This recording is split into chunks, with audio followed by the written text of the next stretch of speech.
Hi, it's me Priyadarshini from PT's Fashion Contour. Today tips and tricks based on how to sew lycra fabric. காமனாக நம்ம எல்லா ஃபேப்ரிக்கும் stitch பண்ணுற மாதிரி Lycra ஃபேப்ரிக்கை stitch பண்ண முடியாதுங்க. கொஞ்சம் டிஃபிகல்ட்டிஸ் நம்ம ஃபேஸ் பண்ணுவோம். அந்த டிஃபிகல்ட்டிஸை ரெக்டிஃபை பண்ணுறதுக்கு ஒரு சின்ன ஹேக்கபிள் வீடியோ தான் இது. ஃபஸ்ட் பார்த்தீங்கன்னா நான் உங்களுக்கு லைக்ரா ஃபேப்ரிக்கை காமனாக எல்லா ஃபேப்ரிக்கும் ஸ்டிச்சஸ் பண்ணுற மாதிரி ஸ்டிச் பண்ணி காட்டுறேன். நமக்கு ப்ராப்பரான ஸ்டிச்சஸும் ஒரு நல்ல ரிசல்ட்டும் அது மூலமாக கிடைக்காது. ஸோ நான் என்ன பண்ணுறேன் அப்படின்னா ஃபுட்டரை அப்லிஃப்ட் பண்ணிட்டு அதோட பேஸில் ஒரு செல்லோ டேப்பை வச்சு ப்ராப்ளமை நம்ம ரெக்டிஃபை பண்ணிடலாம். ஒரு 1.5 இன்ச்சஸ்க்கு செல்லோ டேப்பை கட் பண்ணி ஃபுட்டரை அப்லிஃப்ட் பண்ணிவிட்டு அதுக்கு பேஸில் நீங்கள் இதை பேஸ்ட் பண்ணிவிடுங்க.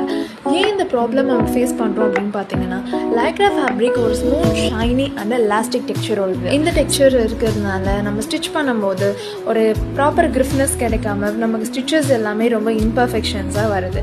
ஸோ இந்த டேப்பை நம்ம ப்ளேஸ் பண்ணிவிட்டு அதுக்கப்புறமா நம்ம ஸ்டிச் பண்ணோம் அப்படின்னா ஒரு நீட் அண்ட்